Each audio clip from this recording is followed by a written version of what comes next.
Hello, good evening everyone. Welcome to our bedtime devotional for girls. So today is Wednesday, December 4, 2024. And today is ika 312 sa ato ang devotional. So God is good all the time, and all the time God is good. So whatever you are right now, kung kitsa man tong mata pa, so let's have a moment of listening to the Word of God. So, ang atong topic karon is about listen to your parents. So, para ni sa mga kabataan, sa naapay mga ginikanan. So, ang word na address sa Proverbs chapter 2 verse 2 nga nag-ingon, listen carefully to wisdom. Set your mind on understanding. So, sa Bisaya pa, saan sa Bisaya? Panultihon, ingon pa sa Panultihon chapter 2 verse 2, pamatia ang pagtulunan nga maalamon og paningkamuti ang pagsabot niini. So let us pray. Our Father God in heaven, Lord, we glorify your name, Lord God. Salamat niini nga higayon, Lord God, sa pag-share sa imong pulong, Lord God. Fill me with your Holy Spirit, Lord God, your wisdom, Lord God, nga mapaabot na ako pinaagi sa imong bulang espiritu, Lord God. Ang imong mensahe nga may ipadayag sa matag usa, Lord God, nga makapaminaw ni ini, Lord God. Lord, magapangliho ka kanamo, Lord God. We believe your power, Lord God, to transform our lives, Lord God, and to change lives for the better. Lord, we are nothing without you, Lord God. We lift this up to you, Lord God, for your glory. This we pray in the mighty name of Jesus. Amen. So, listen to your parents. So, para sa kabataan, so, kanin man ko nga devotional, it's devotional for girls. So, sa mga kids. So, since nga, dili lamang kids, pud ni, para pud ni sa mga dagko. So, ingon akong balikon, pamatia ang pagtulunan nga maalamon og paningkamuti ang pagsabot niini. So, kung ato ning basahon ang Proverbs chapter 2, ingon diri, anak, timan-i ang gitudlo ko kanimo og ayaw gayud kini kalimti. Pamatia ang pagtulunan nga maalamon ug paningkamuti ang pagsabot niini. Paningkamuti gayud nga makabaton kag kahibalo ug paninguha nga makasabot ka. So, ang wisdom, knowledge, and understanding. So, kanipod ako ang ginapray, kanunay nga tagaan ko sa Ginoo sa kaalam, kahibalo ug pagsabot. Tungod kay kita as tao, we have limit. So, tay limited nga limited ang ato ang wisdom, limited ang ato ang knowledge and understanding. But, ingon pa, with God, nothing is impossible. So, ingon din here, are you the kind, para sa mga kabataan, are you the kind of girl who listens carefully to the things your parents tell you? You should. Your parents want the best, the very best for you. They want you to be happy and healthy. They want you to be smart and to do smart things. Your parents have much to teach you, and you have much to learn. So listen carefully to the things your mom and dad have to say, and ask lots of questions. When you do, you'll soon discover that your parents have lots of answers, lots of very good answers. So kanipod is dili po niya sa mga ato ang biological parents or earthly parents, pwede po na siya sa ato ang mga leaders. So we should listen to our leaders sa ato ang church, mga group leaders nato, So mga kuan nato, mga employers kanang naatay leaders sa ato ang work, sa ato ang church, ug sa uban pa nato nga mga community. So we acknowledge naatay hierarchy. So na-rank naatay mag-lead sa ato. So mao na nga naagyoy ka na bitang pag kanang organized. So ma-organized tungod kay na ay leader. So na ay mag-lead. So kani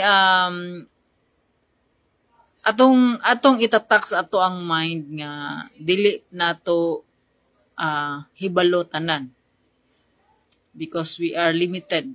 So we are limited, but ang walay limit is ang Ginoo. So ang kitang tao wala taghimo nga kanang perfect, pero gihimo ta sa Ginoo nga aduna tay freedom to choose. So naatay choices. So every day we make different choices, we make different decisions ato ang kinabuhi. So atong ning i-decide sa itong kagalingon to listen to our leaders, to our kung sa mga bata, to our parents, kanabitang nag-guide sa atoa, nag-mentor sa atoa, mga teachers. So, daghan tag makatunan. So, every day is a learning process. So, kung gusto nato mutubo ta, mo-grow ta sa ato ang pagkatao, o mo-grow ta sa ato ang pagtuo diha sa Ginoo. So, dapat mao nang ato ang ibutang sa ato ang mindset nga we must learn every day. So, atong ibutang sa ato ang hunahuna nga kada adlaw aduna tay makatunan. Ug ang Ginoo kanunay nga nakig-istorya kanato pinaagi sa ato ang pinagi sa iyang pulong, pinagi sa ato ang mga experiences, sa ato ang mga circumstances, sa ato ang family, sa ato ang mga kanang mga situations sa ato ang kinabuhi. So God is speaking to us. So mo na nga at the end of the day, so karong gabi before ta nga matulog, so we should reflect on ourselves nga Lord, what are you trying to teach me? So matag sitwasyon sa ato ang kinabuhi, God is teaching us. God wants us to be a better person. So, and the very best version of ourselves is when we know our Creator, when we are in Christ Jesus, nga nag-save sa atoa. Because God doesn't want us to be eternally separated.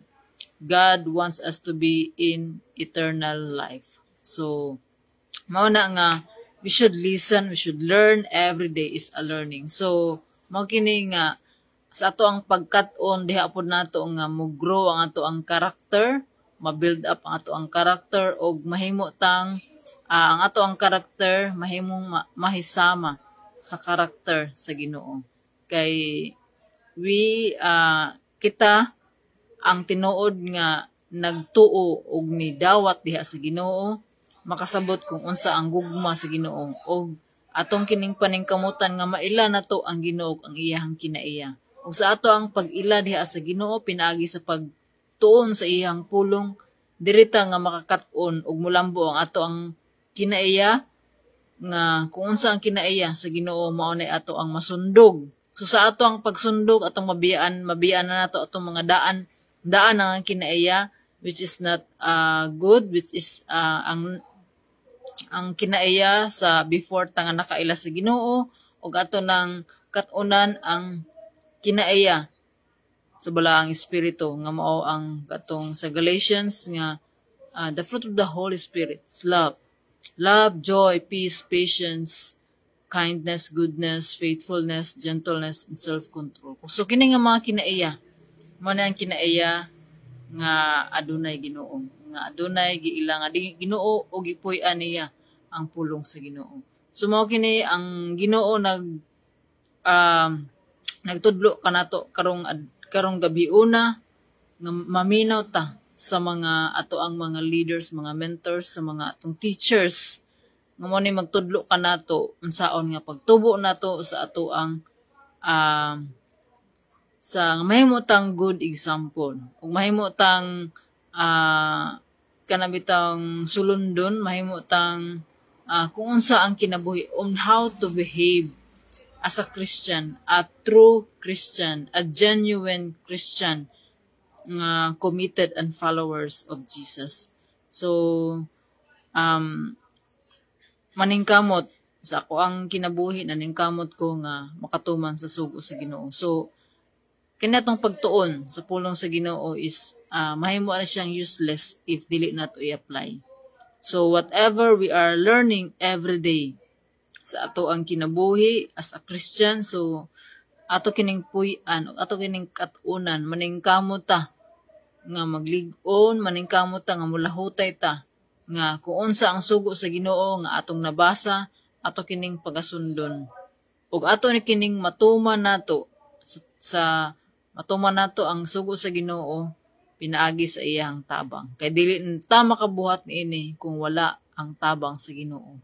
Ug ang atong tabang is nagagikan diha sa Ginoo. So when we are in Christ, we are a new creation. The old self has gone and the new self has come. So ingon pa sa pulong sa Ginoo, it is no longer I who lives, but Christ who lives in me.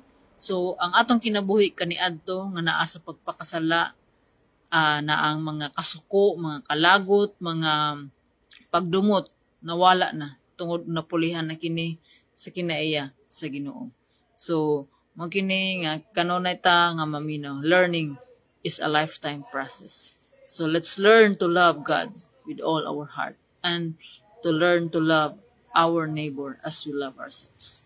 So listen and learn as much as we can and be a good example. Be an example of a genuine Christian. So to God be all the glory. So let us pray. Father God in heaven, Lord, we thank you, Lord God, for your word, for reminding us, Lord God, to always learn from you, Lord God, to always listen to our leaders, to our mentors, to our teachers, Lord God, who teach us about life, who teach us about you, God. Lord, we are nothing without you, Lord God. Help us, Lord God, to obey, Lord God, nga among nakapunan, Lord God, nga among kining mapuy-an sa among kinabuhi. Lord, sa mga naminaw ni ini nga mensahe, ikaw ang Ginoo, Lord God, nga mao'y panglihok sa ilang kinabuhi, Lord God, nga maka-learn sila, makatun sila, Lord God, ug ila kining mapuy-an sa ilang kaugalingon aron mutubo ug mulambo ang ilang pagtuo ug mulambo pod ang ilahang pagkatao, Lord God, nga ma-transform sila in your likeness. Lord, we lift up to you everything. Salamat, Lord God, sa imong pag-uban kanamo, Lord God, gikan sa pagsugod hangtod sa pagtapos. Ang tanan dungog himayag mga pagdayeg kanimo lamang Amahan nga naa sa langit. Salamat sa imong gugma o grasya nga walay katapusan. Kining tanan, Lord, among giampo ug gipasalamatan sa pangalan ni Jesus. Amen. So God bless. Good night and see you tomorrow. Bye.